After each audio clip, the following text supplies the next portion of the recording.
us for today's educational presentation on non-surgical treatment options for osteoarthritis of the knee, shoulder, and other large joints. Today's presentation is sponsored by the Nutura Clinic in Portland, Oregon, a multi-specialty group that's geared towards helping people avoid drugs and surgery whenever possible to find pain relief and return to normal function. I'll be your presenter today. My name is Lance Liberti. I'm very happy to share this time with you. Again, thank you for taking a few moments out of your schedule to meet with us and discuss the conditions that you're currently suffering from. Our workshop today is designed with two purposes.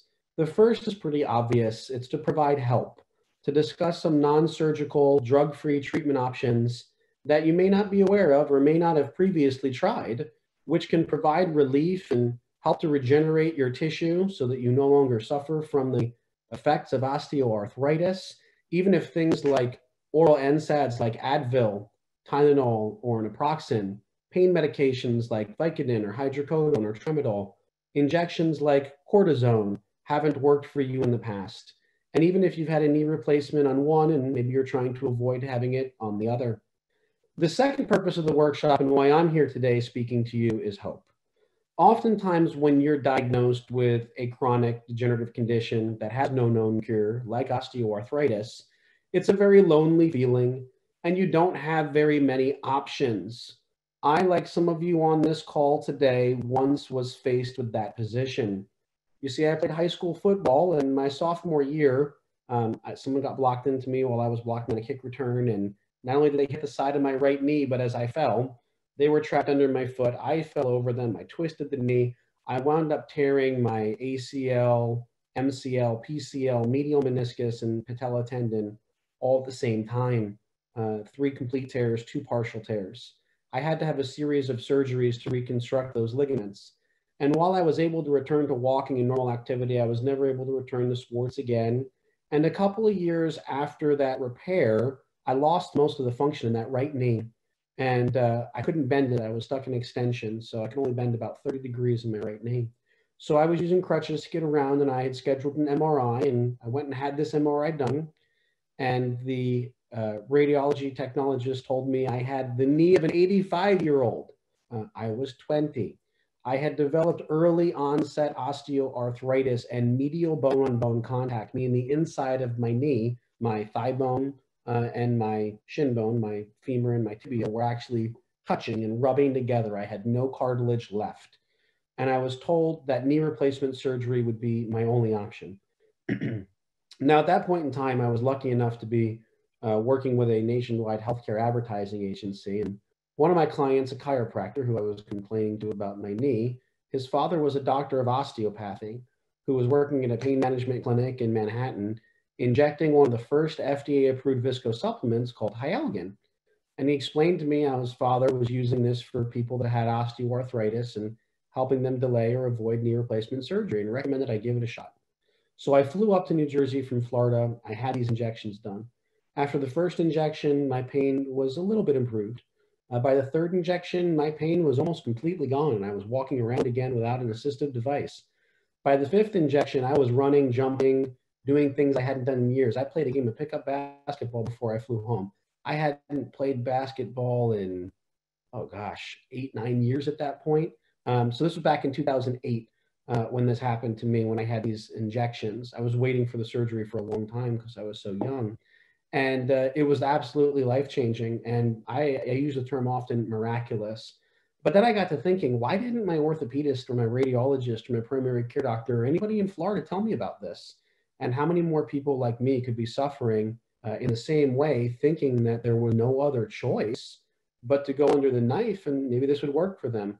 So I actually convinced that doctor to open a facility geared towards only the treatment of osteoarthritis in the knee and shoulder. And that's the facility in which we developed our now patented advanced arthritis relief protocol. We started teaching this protocol to physicians and clinics around the country about 11 years ago. And we now have over 240 facilities in 40 states, soon to be 41. We have our first facility opening in Omaha, Nebraska this month. This procedure, we've treated over 500,000 people successfully over that period of time. Very, very life-changing. maybe even one day, world changing. We've helped a lot of people so far. So your local provider that is certified in the Advanced Arthritis Relief Protocol that we work with is the Nutura Clinic. And it's a multi-specialty group. They have many different licensed individuals. They have a medical director who's an MD, a nurse practitioner, chiropractor, naturopath, technicians that all lend their experience and their individual viewpoints to helping people correct these degenerative conditions. Oftentimes you go to a doctor, especially with a condition like this, and they look only at the mechanical component being the bones, the ligaments, sometimes not even the muscles. But there are other aspects like inflammation. If any of you have ever had your knee drained because it was inflamed, you can reduce inflammation through medication and supplementation. That's often not looked at when somebody has osteoarthritis. So to have a multi-specialty approach like this is really unique opportunity because you're getting more opinions that are coming together to better treat you. And that very much falls in line with what our Advanced Arthritis Relief Protocol is, this combination of non-surgical injections of a naturally occurring substance called hyaluronic acid, unloading knee bracing to move those bones apart and stop that grinding and destruction of bone cartilage, and an exercise protocol that you can do in the comfort of your own home to help strengthen your ligaments and muscles to bring that joint back into alignment so that we're correcting what caused the osteoarthritis in the first place. Not just giving you medication to cover up your pain or something to make it a little bit better, but actually working to correct what started this whole breakdown in the first place. So before we get into that specific treatment and the Advanced Arthritis Relief Protocol itself, I want to talk a little bit about knee pain in general, because it's very common. According to the CDC, over 700,000 knee replacements were performed in 2013. Last year, there was over 1.5 million. And this year, there was supposed to be 1.7 million. However, many of those, in fact, the majority of those, were canceled or delayed due to the COVID-19 pandemic. Many states deemed joint replacement surgery non-essential. So now, if you've been told knee replacement surgery is your only option, not only are you facing the high copays and deductibles of surgery and the long rehab and the risk of the anesthesia and cutting and so forth, but you may not even be able to have it for months, maybe even years. The American Academy of Orthopedic Surgery published that they expected to take 2 to 3 years or longer to catch up on this backlog of surgeries now. So that is a complicating factor that those of us that suffer from osteoarthritis never had to worry about before, but now we do. More than 40 million people in the United States suffer from knee pain every year. It results in over 300 million doctor visits and tens of billions of dollars spent, both on insurance and over-the-counter costs, like things like Advil and topical pain creams and so forth. Osteoarthritis is the most common cause of knee pain, and it's a degenerative condition that affects the bones primarily, but also the soft tissue, the cartilage, the ligaments, the muscle, and it can result in pain, swelling, and loss of motion. I was definitely that loss of motion category. I could barely bend my right knee back when I was suffering from this before the injections. Arthritis cases are very much on the rise. Between 1995 and 2020, there was about a 50% increase in the number of Americans suffering from arthritis. It's expected to more than double over the next 10 years, partly because we're living longer and staying active later into our lives, and other contributory factors as well, like lifestyle changes. Of all the different types of arthritis out there, I was really surprised to find that people suffering from osteoarthritis like us are the most common group. I always thought it would be rheumatoid arthritis, the kind of arthritis that affects your hands. You see all those TV commercials for Enbrel and those different medications from the pharmaceutical companies. You don't really see too many TV commercials for osteoarthritis, but there's almost 10 times as much osteoarthritis as there is rheumatoid arthritis. And it's also the most costly type of arthritis because those surgeries are very expensive. The average cost of a knee replacement surgery is about $42,000 per knee. So if you have a 20% copay, you can do the math on that. It's not cheap. So what is osteoarthritis? Well, aside from being the most common form of arthritis and affecting about 10 million new people every year, it's oftentimes called wear and tear arthritis because it's thought of as a mechanical problem. You have this femur bone and this tibia, this thigh bone and this shin bone, and they're moving closer together. And as they move closer together, they're creating friction, they're creating destruction, they're wearing down cartilage, right? But even though wear and tear is what you're dealing with, it didn't start out as a mechanical problem. It actually started out as a drying problem because the fluid-filled capsule in your joint called the synovium had less fluid and less of its active ingredient, hyaluronic acid. We'll get into why that's so important in a moment. This condition affects most people age 50 and older, and also younger people, especially people like me that had a sports injury. The majority of people that tear a major ligament in their knee, whether they're in middle school, high school, college, etc., develop osteoarthritis before they're 50 years old. Now, I got it extra early because I apparently did a real number on my knee, but that's where the younger folks that get osteoarthritis come from. But the average people that get osteoarthritis have it because of wear over time. The more you use the joint, the more likely it is to break down. They have it because of their weight. The heavier you are, the more likely you are for it to break down because you're putting a greater load on it. And also deformity. And I want to explain this real quick. The medical term for this is called a varus or valgus deformity. You may have heard the phrase knock-kneed or bow-legged. That's kind of the plain speak explanation for this condition. The knees are very susceptible to falling out of alignment. And when they do, they can wear unevenly. So I like to use automotive analogies and taking one from a car alignment. You've got this tire, it's got this tread pattern. And if you've ever had a car where your alignment went bad, you would see one side of the tire wearing out much more quickly than the other. And if you didn't fix your alignment, eventually it would lead to a blowout. Well, our joints are not much different than this. The x-rays I'm going to show you today of real patients suffering from osteoarthritis, you'll see that in every case, one half of the knee was wearing out much faster than the other. Well, that's because they came out of alignment. So two things happen to your knee before you wind up in this situation with pain and loss of function and being told maybe you're bone on bone and need surgery. The first is that you start to lose this fluid and the fluid becomes less dense. These bones move close together. And then when you take that tension off of your ligaments, if you've ever seen a tightrope walker, you know, that rope's really tight. They can cross the Grand Canyon, a skyscraper, etc. If somebody was to loosen that rope, the tightrope walker would fall because it's the tension that's providing the strength. Well, when your bones move closer together, tension on those ligaments is reduced. So now your joint can move in directions it's not supposed to, side to side. It can rotate. The knee is designed just to go front to back. Once you start rotating and side to side, those structures break down really quickly because they have a grain, they have a direction that they're designed to go. So that's why the knee is so susceptible to this. And if we look at an anatomical drawing of a normal knee, I just want to point out some of these things so that as we look at the x-rays and so forth, we know what we're looking at and you can understand the changes happening inside your body. So this white substance you see here covering the femur, the thigh bone, and the top of the tibia, the shin bone, this is called hyaline cartilage or articular cartilage. It covers the end plates of your bone.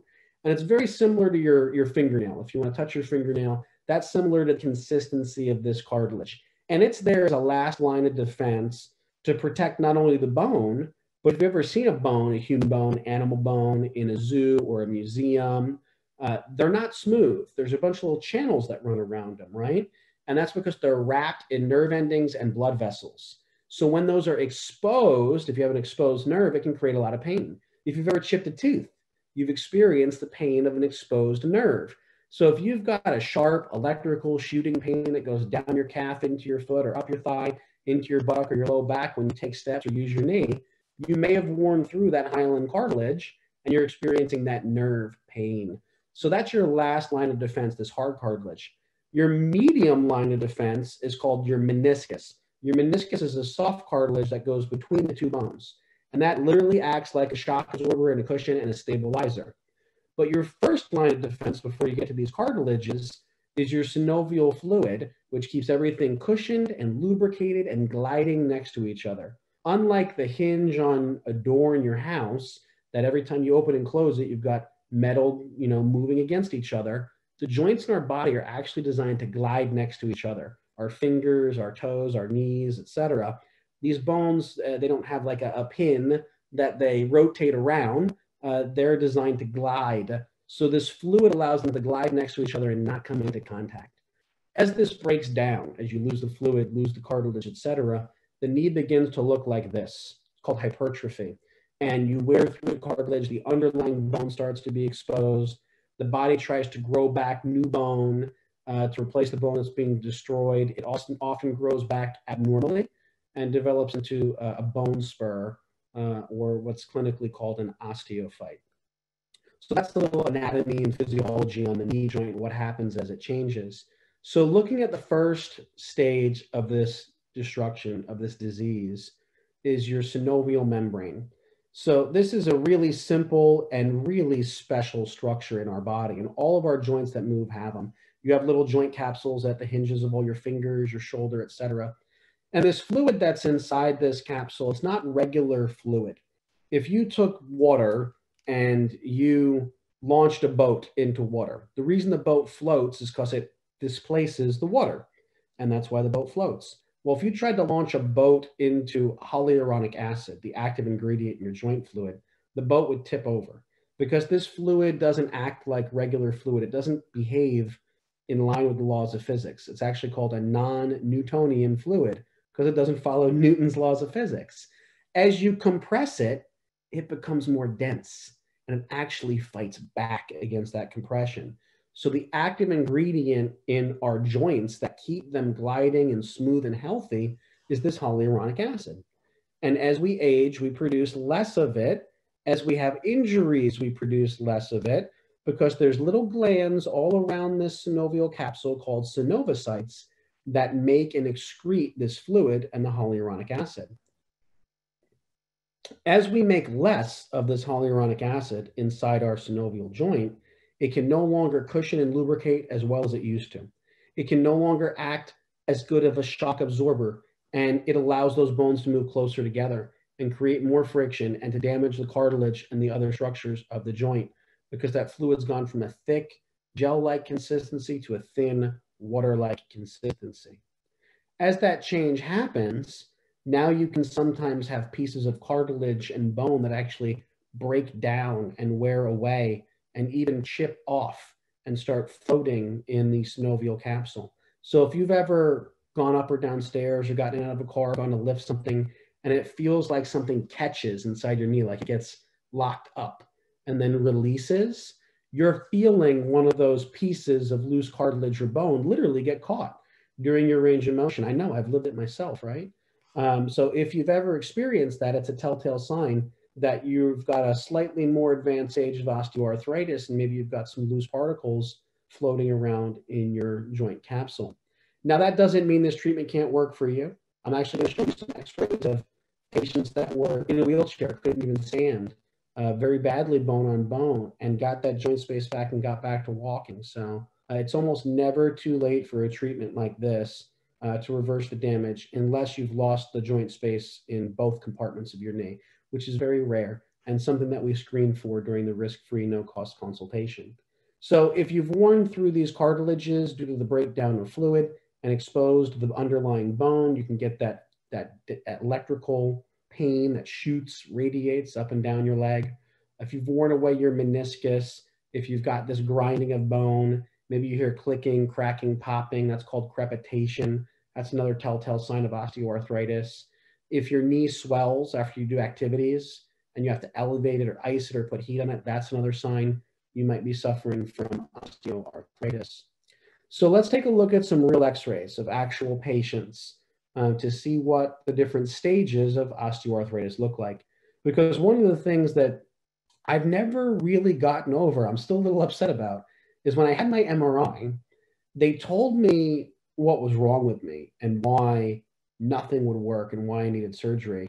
But they never explained to me what I was looking at on that image. It was almost like it was just there to scare me, not necessarily to educate me.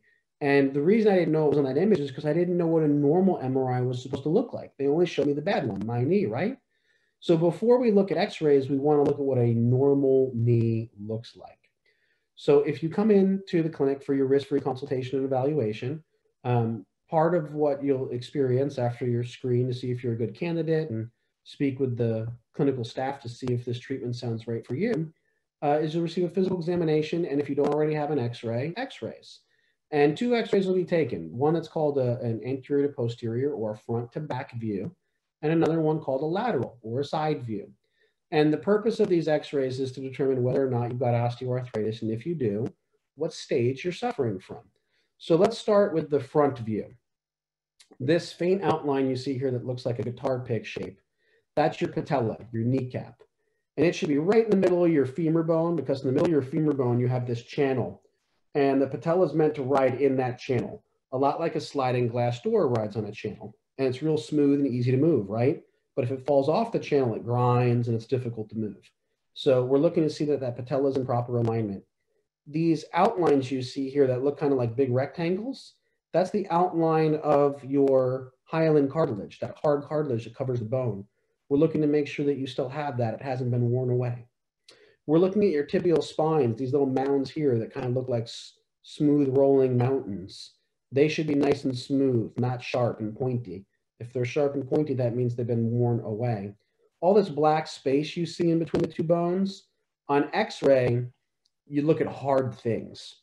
The more dense something is on X-ray, the more white or bright it shows up.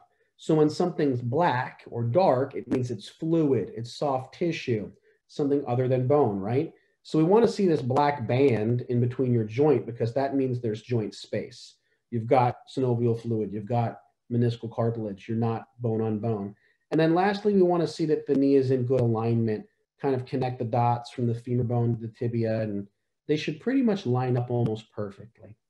Then in the side view, the lateral view, what we're looking at is your patella, your kneecap, and your femur, your thigh bone. There should be space in between them. If there's not, that's called patellofemoral arthritis. So that's the point of these x-rays, to determine what's going on inside your knee and where it's at.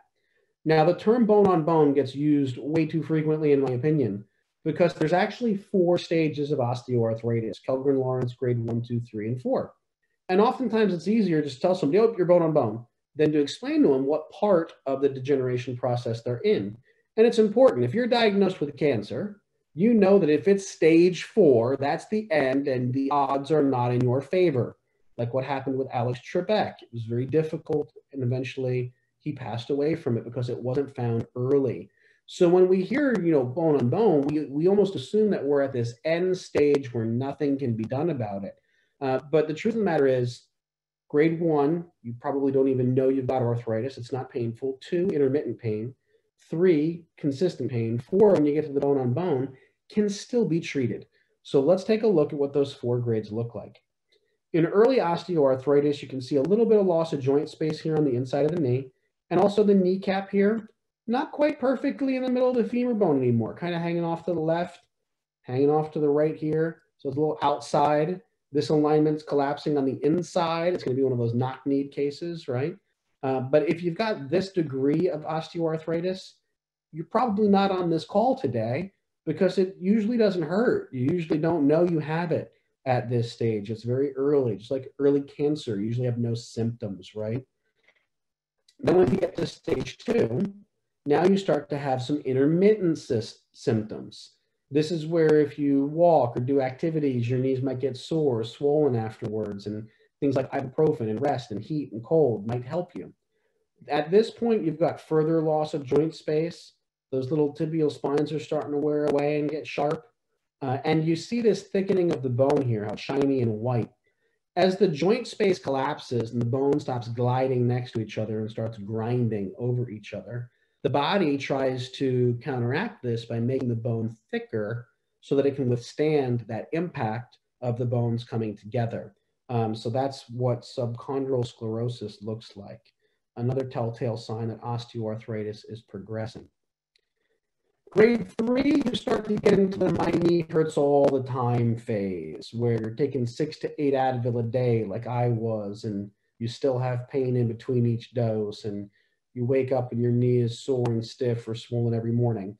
At this stage, the knee is very badly out of alignment. You can see how much the femur bone's moved inward and the tibia is way out here. You can see how far the patella is out of alignment. You can see a bone spur, kind of looks like this half circular little P right here forming. The tibial spines have been worn away. Sometimes at this stage, you need an assistive device like a cane. I had to use crutches to get around. So that's not uncommon. And here's grade 4. Grade 4, if you've got it, you're probably using a wheelchair or a walker, some type of assistive device, really struggling to get around, because this is the point where you become bone on bone. and your alignment's even further out of whack, your bone spurs are even larger, etc. Now, this doesn't mean surgery is your only option. I'm going to show you some bone-on-bone cases that have recovered, but that's where you could be at in the progression of the disease. Now, this slide is here to remind me about knee replacements. There's actually two different types of knee replacements. There's a total knee arthroplasty, where they replace the entire joint, and there's a partial knee arthroplasty, where they replace only the part of the knee that's gone bad. Now, this is really interesting because in all those x-rays I just showed you, I'll go back a slide, one side was a lot worse than the other, right? So why would you replace the whole thing if only half of it's gone bad? It doesn't make a lot of sense, right? But unfortunately, about 95% of the knee replacement surgeries are totals. Why are only 5% partials? My theory is because it only costs about $11,000 versus $42,000 for a total. So you make more money if you're operating a hospital or surgery center if you're doing the whole thing and not just a partial. But that's my cynical reason behind it. Maybe there's other reasons. That's just my theory. But the neat thing about a partial knee replacement is they leave your synovial capsule intact. So they cut open the synovial capsule with a scalpel, they replace this portion of the joint, they suture it back up. So you still have your natural cushioning and lubricating fluid if you've had a partial. So if you have a partial knee replacement and you still have pain or loss of function, the injections and protocol we're going to discuss today might still work for you.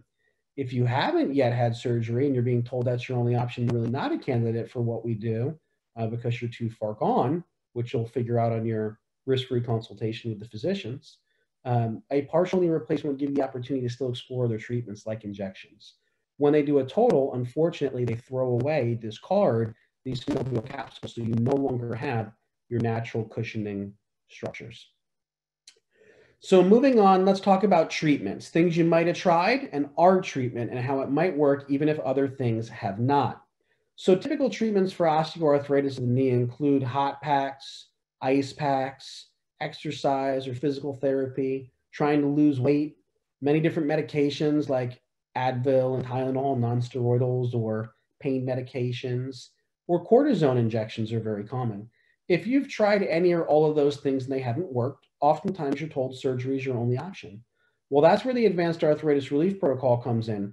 Our non-surgical, drug-free injection, bracing, and exercise program is much different than anything you've tried in the past, helps many people reduce their pain and improve their function to a point where they can delay or outright avoid their knee replacement surgery. You know, I'm going on almost 2 decades without having had this knee replacement surgery. I had my first round of injections in 2008. I had my second round of injections in 2013. I'm about due for another round of injections now because I'm starting to get some clicking, cracking, popping. And my physician told me, don't wait until it gets as bad as it was before. Treat it when the symptoms start to come back at all. So about every 7-8 years, I have to get a fill up and then I'm good to go. Most people experience at least 2 to 3 years of pain-free function between these injections. And in clinical research, the results from these injections usually work longer than surgery itself. So let's talk about those other things you might have tried and failed and how this protocol is different. Pain medications like Vicodin, hydrocodone, tramadol, these are all in the opiate family. And how they work is they slow down the speed that your nerves fire and that information travels through your nerves. So think of it like taking a garden hose and putting a kink in it. Well, it stops the flow of water. It slows the flow of water down, right? So the water pressure is still coming into that. It's just not coming out. That's how these medications work. They slow down or stop the signal from being transmitted through your nerves to tell your brain, ouch, pain, destruction, stop. It blunts that signal. And the problem that you run into with these medications is really threefold. One, they are not micro-targeting. They slow down all the nerves in your body. So that's why if you've ever taken these medications, you feel groggy or you're not clear or it impairs your memory because it slows down the neurons and the axons in your brain. It's why if you've taken these medications and experienced constipation, it slows down your digestive system and your GI tract. And then also significant risk factors with these medications. You know, it suppresses the rate of breathing. So if you have lung problems, it can be dangerous for you. If you have COPD or emphysema, And, opiates can be quite dangerous. So these medications have a lot of risk factors. And the biggest risk factor is they're not meant to be used long term. They're meant to be used short term if you had an accident or an injury or surgery. And if you're suffering from osteoarthritis, it's a chronic condition. You're going to have it for a long time. Using this medication for months, years, decades, not really feasible. And that's the same problem that happens with the over-the-counter stuff, like Tylenol, uh, Advil, Aleve, which are ibuprofen, acetaminophen, and sodium naproxen. These medications, called COX-2 inhibitors, are non-steroidal anti-inflammatory drugs. And just like the more powerful prescription medications, in short-term use, they're really safe and effective. They give Tylenol to little babies. When my daughter was under a year old and she had her first fever, and my wife and I took her into the emergency room, and they, worked her up, knowing it was probably just a cold, but doing it for us anyway. They said, take her home and give her Tylenol and give her Motrin. Every 4 hours, do one and then the other. And I said, well, why back and forth between the two? And they go, well, it keeps the dose down, so it's easier on the liver, the kidneys, etc. I go, okay. So I go to the pharmacy, buy these medications, and I really want to get it right. Or this little human I'm responsible for, I want to take good care of her. So I peeled the label and I read something that really blew my mind that I never knew before. It said, should not be used for more than 7 consecutive days. And I said, holy cow, I was taking 6 to 8 Advil for like a year or maybe even longer when I was dealing with my knee pain before I had these injections. I had no idea you weren't supposed to use it that long. That's where it gets dangerous. When you look at the 30,000 Americans that die from Tylenol every year, it's not because Tylenol is dangerous. It's because they were taking too much for too long, and it eventually became dangerous because they weren't using it the way it's supposed to be used. So with a chronic condition like osteoarthritis, these medications aren't a great option for us because they're not meant to be used that long. So if you don't want to have prescription painkillers or over-the-counter NSAIDs, looks like surgery is your only option, right? This is what I was told. Not true. Surgery, in addition to there being other options than surgery itself is not a guarantee. Not everyone that has a total knee replacement surgery relieves their pain and improves their function. In fact, in some people, it even gets worse. And that's because these don't fit everyone. Knee replacements are not custom fit to you. They come in sizes. How many of you are in between sizes on a shoe and know how annoying that can be, right? So what if this joint replacement doesn't fit right or has an alignment problem? Also, they're not meant to be permanent. Just like the tires on your car wear out and have to be changed every 40,000 miles, these artificial joints that are made of different metals like cobalt and plastics, they wear down over time and they have to be replaced, usually every 8 to 12 years. So if you're planning to live for longer than 8 to 12 years, you should try and put this surgery off as long as possible because you don't want to have it repeated. The initial knee replacement surgeries, in all honesty, are very effective. Most people are happy they did them. But the revision surgeries where they have to repeat it are almost, well, I shouldn't say never, but very rarely effective.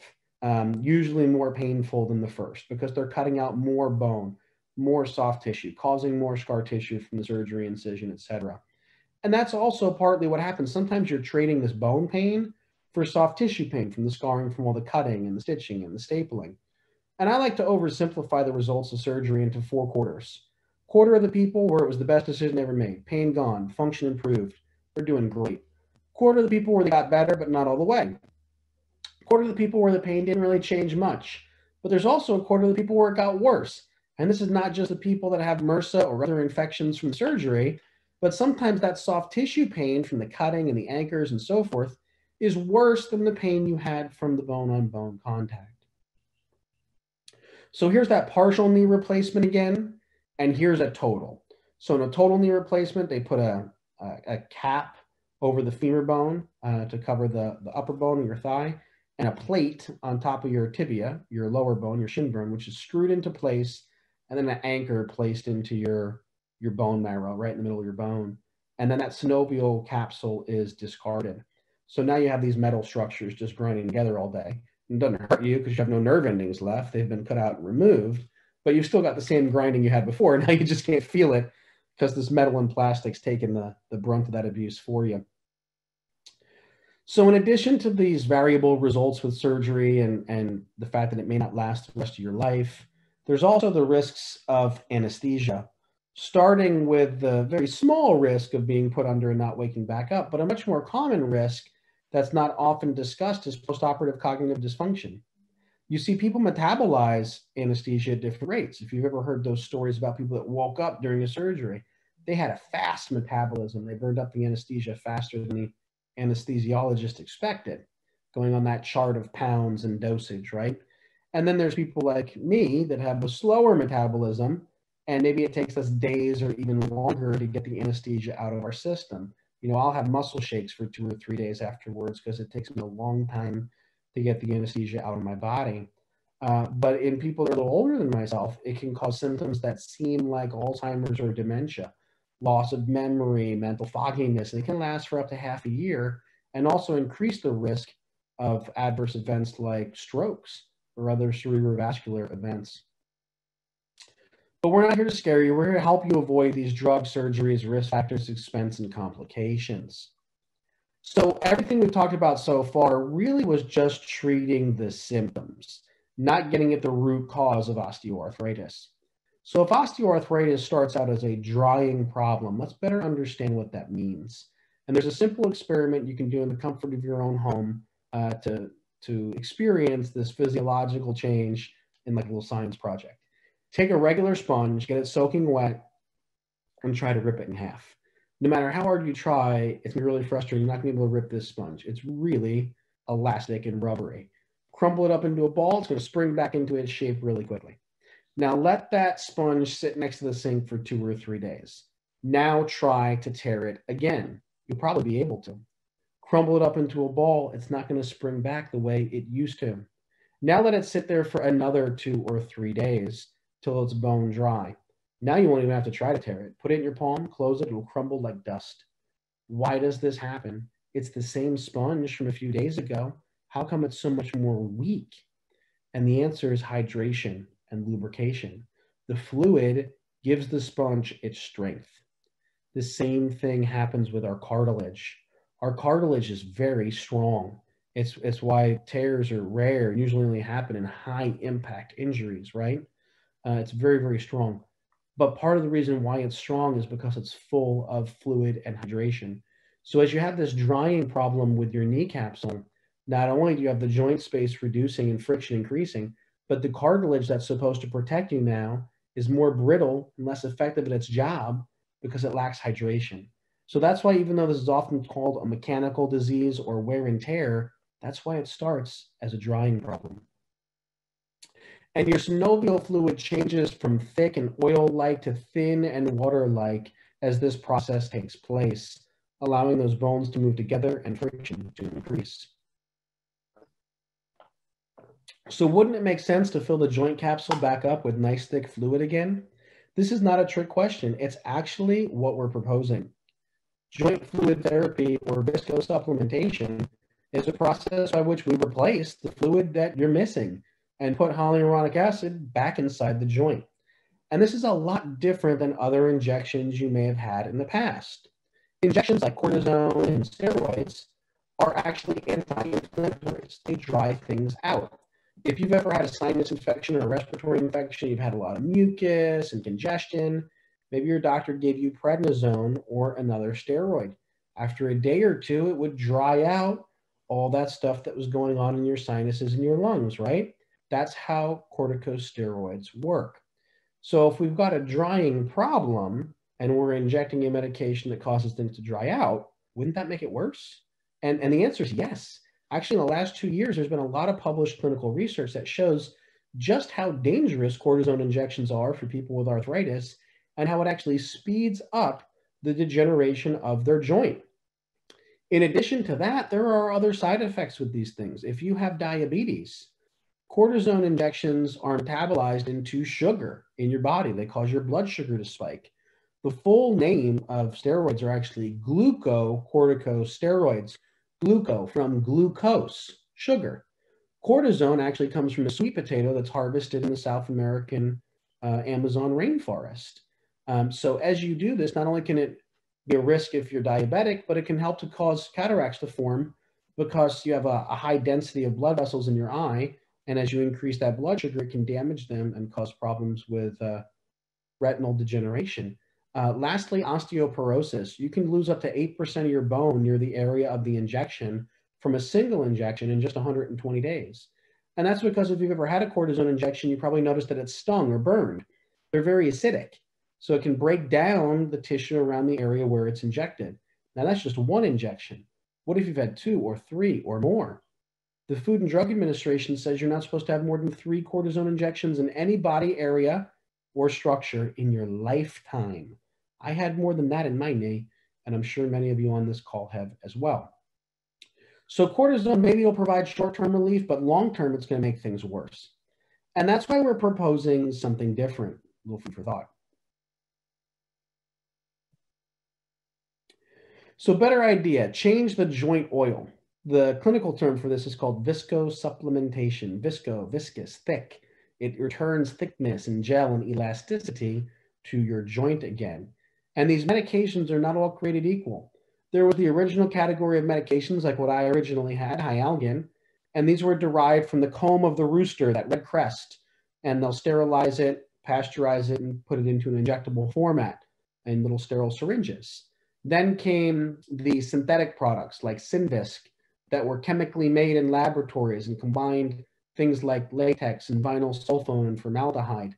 And though these were a heavier weight than naturally occurring HA, they had a lot of side effects due to those non-natural components. Then the bacterial cultured products came along like Euflexa and later on Genvisc 850, which we most commonly use. These medications don't have any allergic interactions because they're not derived from animals, and they don't have any side effects or drug interactions because they're not made from chemicals. So this all-natural substance provides excellent relief without any of the risk factors. And I just want to play a brief video for you that shows how this procedure takes place. Then we'll discuss the individual components a little bit more, and I'll answer any questions you might have before you determine whether or not you want to schedule your risk-free, no-cost consultation to meet with one of the clinicians and see if you may be a candidate for this procedure. Osteoarthritis, also known as degenerative joint disease, is the most common type of arthritis. With osteoarthritis, the surface layer of the cartilage breaks down and wears away. This allows the bones under the cartilage to rub together, resulting in pain, swelling, and loss of motion in the joint. Although in some people it progresses quickly, in most individuals, joint damage develops gradually over years. Viscosupplementation therapy is a non-surgical outpatient procedure by which a pain relief medication called Supartz is injected into the knee joint. This medication mimics the body's synovial fluid of the knee that lubricates the cartilage. Supartz will help the knee to move smoothly, reducing or relieving the pain of osteoarthritis. In preparation for the injection, the physician sterilizes the knee and administers a local anesthetic. The physician positions an imaging device called a fluoroscope over the knee. The fluoroscope will display a moving X-ray of the inside of the knee that will ensure the Supartz reaches the joint space. The physician carefully guides a needle to the joint space. The physician confirms the placement into the knee joint with an injection of contrast dye. The contrast dye is clearly visible on the fluoroscope image. If the dye pools in the soft tissue at the front of the knee, the physician will adjust the depth and angle of needle placement until the joint capsule of the knee is reached. When the contrast dye flows through the joint capsule, the physician knows they are ready to inject the Supartz. While leaving the needle in position, the physician removes the contrast dye syringe and replaces it with a syringe filled with Supartz. The physician injects the Supartz into the joint space within the knee. The Supartz will bond with the synovial fluid inside the joint, cushioning and lubricating the joint. When the injection is complete, the physician removes the needle and bandages the knee. Ice is then applied to reduce swelling. Supartz is administered in a series of 5 injections 1 week apart. Pain relief can be immediate and has been shown to last for 6 months or longer. In addition to the Supartz injections, knee bracing and physical therapy are utilized to enhance the effects of the medication. So that video gives you a little overview of what the treatment protocol actually consists of, those injections, bracing, and therapy. So to speak briefly about each individual component, we use Genvisc 850 primarily because it's been used in over 64 countries, more than 45 million times without any side effects, drug interactions, or adverse events. Very, very safe. It's actually labeled safe as saline placebo by the Food and Drug Administration. As discussed, it doesn't contain anything that can cause an allergy or a known adverse event. Additionally, it's been studied over a 40-month longitudinal research trial, and over 82% of the patients in that study, out of thousands of patients, still had pain relief and improvement in function 4 years later. And that's more than in the same length of follow-up with individuals that have had surgery. So not only is this safer and less costly, but it may last as long or longer than the results from surgery. And this medication does three important things. It cushions your joint, lubricates your joint and the cartilage within it, but possibly most importantly, bonds with the synovicytes, the glands that produce synovial fluid inside your joint to stimulate them to begin producing that fluid in greater volume and with hyaluronic acid in the right consistency again, essentially reversing what caused your disease in the first place. This medication bonds with that thin synovial fluid, gets it back to being that thick oil-like consistency to stop the degeneration and the destruction of your cartilage and bone.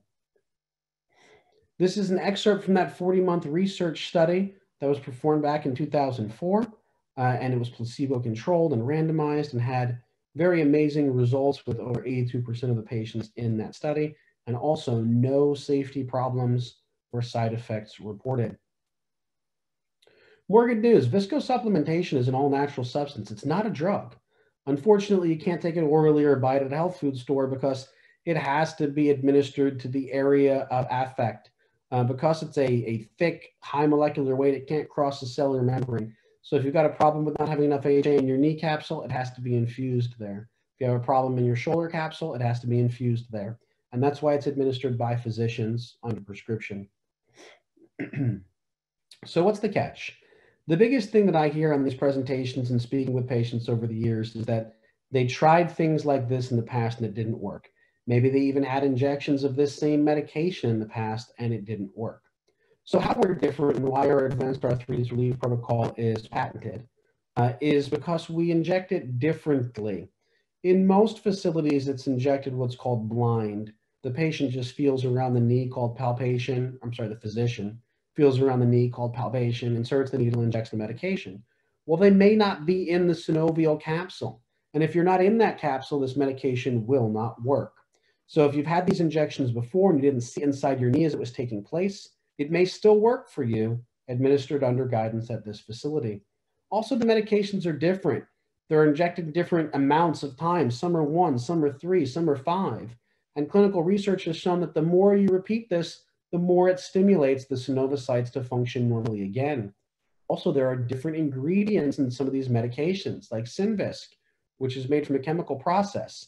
Its active ingredient is hyaline, H-Y-L-A-N, not hyaluronic acid. And in randomized clinical research performed by the Journal of Arthritis and Rheumatism, the governing body for doctors that treat arthritis in the United States, they found that not only is that medication ineffective, but also risky. So if you've had Synvisc in the past and it didn't work, you may still find relief here. And according to the American Journal of Sports Medicine, about 21% of injections fail to reach the synovial capsule. And that's why guidance is so important. We use these devices called compact mini fluoroscopes, just like the big ones you might see in a hospital or a surgery center, but much smaller and much less radiation. And these are used to see inside your joint in real time. In this image here from a live injection, this black line, that's the needle. And this black dye that looks like the Batman logo with a tail, this is contrast dye. And it allows the physician or provider to know, without a doubt, that the needle is in the right place before the medication is injected. Makes a big difference. So our program is very simple. We follow the research. We do what we feel is right. We only accept patients who we believe are going to have good results, which is why we have the risk-free consultation to review what you've tried in the past, discuss what we're going to do further, and see if it might be a good fit for you. And the majority of patients in our program have a significantly positive improvement. About 3/4 of the patients we treat have 50% or greater reduction of pain, improvement of function, as documented in our randomized case study that was published in 2015.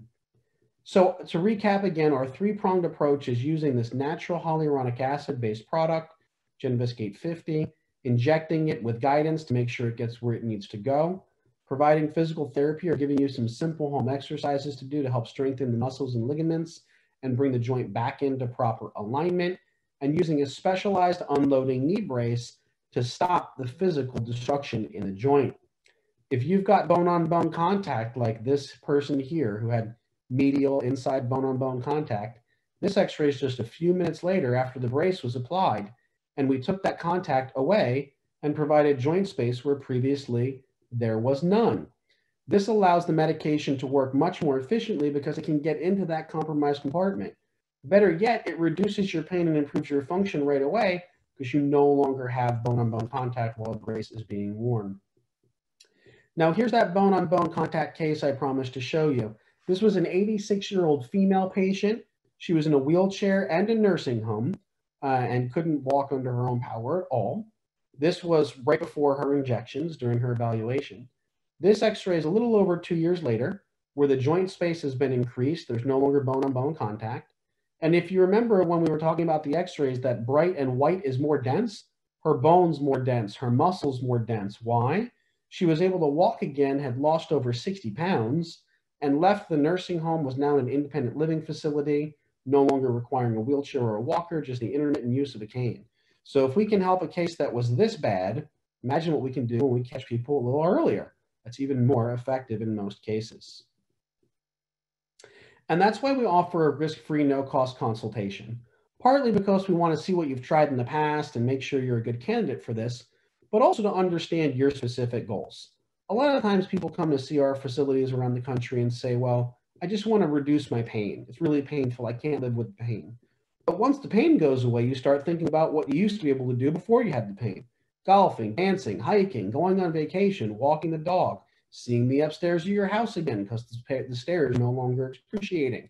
All these different things. So if you've got a specific goal in mind, tell your physician when you're getting the consultation, because we can build that into the care plan. If we know you want to return to golf, we're going to work on different exercises, activities, and treatments that are likely to get you back on the golf course and provide a better specific result for you and your goals. Also, during the risk-free consultation, we're going to look at the severity of your condition. And if you've got other problems, such as meniscal tears or scar tissue from previous ligament injuries, and we can consider the use of regenerative medicine like platelet-rich plasma to treat those conditions. We oftentimes use PRP in people that have cartilage tears or loss because that's a soft tissue. And all the injections and bracing and therapy we've talked about are focusing on increasing that hard tissue space between the bones, right?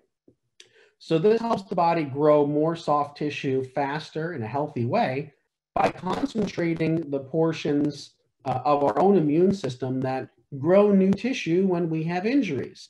If you've ever cut your finger, after that red blood stopped flowing, you saw that clear or yellow fluid that formed the scab. That's your blood plasma. Your blood plasma includes growth factors, platelets, and cytokines that cause these cells called fibroblasts to accumulate. And they make new collagen, elastin, and fibronectin. It can regrow cartilage, muscles, or ligaments. So we can speed up the rate at which your body heals by concentrating this and putting it where your injury is. Now, in particular in the knee doesn't have very good blood flow. Inside the knee, there's very few blood vessels and capillaries. That's why an old treatment for sports injuries used to be something called microfracture surgery, where they would drill into the bone to let bone marrow and blood leak out into the capsule because it doesn't have much blood inside of it. And that would bring the growth factors and the platelets and the stem cells to the area. Well, a much more efficient way to do this now with modern technology is just take a little sample of blood from your arm and take those healing factors out and put it in where the injury is. No surgery required. It's also much less costly, safer, and more effective. So your next step, if you want to explore these treatment options further, the Advanced Arthritis Relief Protocol, or look over your regenerative treatment options, is to schedule your risk-free, no-cost consultation. To do that, just type yes into the chat or Q&A box and the best phone number to reach you at. And a representative from the office will call you back to schedule you at our earliest availability for that risk-free evaluation with the clinical staff. Again, if you want to schedule that risk-free, no-cost consultation, please type yes, and the best phone number to reach you at in the chat or Q&A box. And a representative from the Nutura Clinic will give you a call back. If you prefer to reach them directly, they can be reached at area code 503-278-2483, or online at nuturaclinic.com. That's NUTURACLINIC.com. clinic.com. So with that being said, it brings us to the end of our presentation, and I'd like to answer any questions anyone might have. First, I'm going to check the Q&A box, and if we've got enough time, maybe take a couple of questions over audio. So Phyllis says that she's had her right knee replaced, and 2 years later, you have a high white blood cell count in that area. That's typically a sign of one of two things, Phyllis, either an infection or scar tissue. And it very well could be scar tissue, because when you have that surgery done, if you don't know what takes place because you were unconscious during the surgery, you can go to YouTube and type in knee replacement surgery and watch a video of what happens. Not only do they cut your skin and your muscle and your ligament, but they use saws, hammers, drills to put that artificial hardware in. And it results in a lot of scar tissue. So white blood cells attract these substances called monocytes. Monocytes are like our body's garbage men. They clean up scar tissue, necrotic tissue, dead tissue, and they filter it out of your body. So if you have a high white blood count, it might not be an infection. It might just be your body trying to break down that scar tissue. Either way, that's a sign of why you're having swelling and maybe reduced range of motion. If you've had a total knee replacement, you may not be a candidate for these injections, but some of the regenerative techniques we have that include exosomes and mesenchymal stem cells can help to reduce your range of motion. Reduce your pain and inflammation, and increase your range of motion, break down that scar tissue, and help you get some normal function back. Also, you mentioned some shoulder problems, and this treatment can be used in the shoulder as well. It is FDA cleared for use in the knee and shoulder. Betty asks, I've had PRP and stem cell not covered by insurance or Medicare. Would this be good for me? Betty, you're right. Almost all insurances, actually all insurances, unless it's for wound care, don't cover platelet-rich plasma or stem cell. That's an adjunctive treatment that we use only when the injections of hyaluronic acid, bracing, and therapy didn't provide the complete result that the patient was looking for. The hyaluronic acid, the bracing, and therapy, all covered by most insurances, including Medicare. If you have Medicare plus a secondary, you'll probably have little to no out-of-pocket expense. If you have TriWest or TRICARE, because you're a retired military or military family member, full coverage. Most insurances cover at least 80% of this, and the out-of-pocket cost would be hundreds of dollars, not thousands of dollars, like with surgery and other considerations.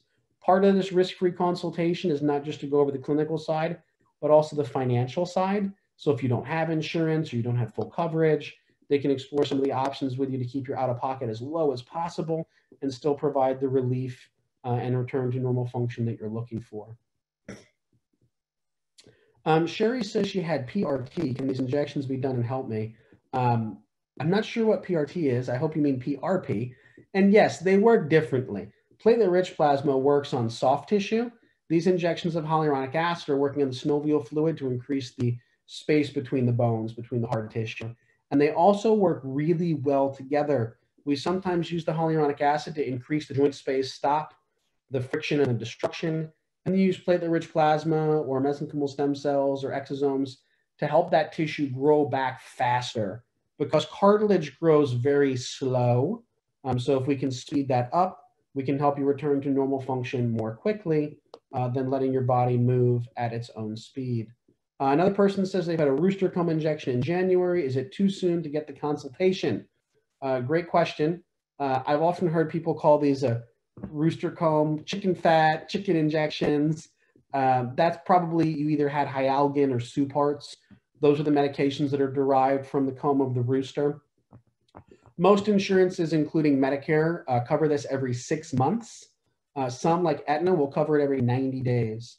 So if you had this way back in January, it's definitely not too soon to have this repeated. If you schedule your risk-free consultation, they will check your insurance benefits to make sure you have coverage, but it is likely that more than enough time has passed for you to have this repeated. Another attendee says, how long are people off of work after these procedures? Great question. And the answer is usually not at all. We ask you not to do any strenuous activity the day of the injection. By strenuous activity, we mean like running, lifting heavy weights, lifting heavy boxes, etc. But you can still walk, stand, even do light exercise like bicycling, no problem, the same day that you've had these injections. So you're usually not out of work at all for having these procedures done. Another question is, are these done in office or at surgical facilities? This is an outpatient, non-surgical procedure. It's not done in a surgery center or a hospital. That's one of the advantages right now. I find that people really aren't wanting to go into hospitals because they're afraid they're going to be exposed to COVID. So this is outpatient. Patient visits are limited. Sterilization protocols are in place to ensure no spread of infectious diseases. And we're in an extra good position to do these injections during a pandemic because they have to be done using what's called an aseptic technique. We use 2 different sterilants to kill any bacteria or virus that may be on your skin prior to the injection. We sterilize the procedure chair between patients. This is something we've always done because if you transmit any bacteria or virus into the joint, it can create sepsis and inflammation and be very dangerous. So we've already taken bacterial and viral mitigation steps for decades. So we were really prepared for when this pandemic took place because we're already doing that. Another question, does the patient do therapy in your office or do they have to go somewhere else? Great question. So most of the therapy that we recommend is actually home exercise. Clinical research has shown that a home exercise protocol combined with these injections can be extremely effective. So we provide a home exercise protocol and a home exercise device for you to use. About 10 minutes a day is all it takes. You can do therapy in office as well, but it's not necessary. One of the other advantages is no separate copay. Usually when you have to go to therapy, there's a therapy copay plus an office visit copay. So you're going to avoid having 2 copays this way. Another question was, you guys are full of great questions today, by the way, I appreciate it. I've had cortisone injections, a torn meniscus from a fall, and also recent gel injections with no relief. Am I a candidate? Great question. I'll answer it in 2 parts. Just because you've had gel injections in the past doesn't mean this won't work for you. If they weren't done under guidance, if they weren't done in concert with the unloading bracing, if they weren't done in concert with the exercise, you're more likely to get positive results from this protocol than you were in the past. Also, many patients that have osteoarthritis have torn meniscus. I did. It's still effective. You might want to look at treating the torn meniscus with PRP or some type of regenerative technique to help it heal faster. But even without that, these injections stop any ongoing damage and reduce the stress on the meniscus, making it easier for you to recover. When cortisone doesn't work, this is also usually a great treatment option. We spoke a little bit about how cortisone dries out the joint and actually does the opposite of what hyaluronic acid does and does not replenish the fluid. Another question, does everyone have to wear a brace? The answer to that one's pretty easy and straightforward. It depends on the severity of your disease. If you're early osteoarthritis and you don't have a lot of joint space loss, you're probably not going to require the brace. But if you're a little more progressed or you've got bone-on-bone contact, we want to use that brace to increase the joint space, stop the bone-on-bone contact, so the medication can actually work and do its job. Another question from Rosie here is she's 71, has had open heart surgery with multiple bypasses and stents. Are you eligible? Well, one of the advantages to this procedure is since it's not a drug, it will not raise or lower your blood pressure. So it should not interact with any of the medications you're on or any of the blood thinners you're on post-operatively for your heart condition and be perfectly safe. You also did PRP and stem cell with limited results. And I'll just talk briefly about why that might be. There's a reason I talked about PRP and stem cell after the hyaluronic acid bracing and exercise protocol. And that's because that's where it should be considered. The way that those regenerative techniques work is they stimulate your body to produce new tissue growth called the paracrine response. The problem with this process is it's using living cells to do that, whether it's from your own blood or whether it's from a tissue bank or laboratory with a stem cell harvest from umbilical cord of a donated umbilical cord after a cesarean section birth. And the way that stem cells and growth factors work, how we were designed physiologically, is to replace damaged, injured, or dead tissue called apoptosis. So if you're bone on bone and you're grinding away at these bones, right, you've already worn through your cartilage, the platelet-rich plasma and or the stem cell injection is more likely to cause bone to grow because that's the cell that's dying at the fastest rate. Well, we don't want it growing bone. We want it growing cartilage between the bone, right? So if we do the unloading, injections, bracing, and therapy, then we look at whether or not regenerative medicine is necessary to help that tissue grow faster.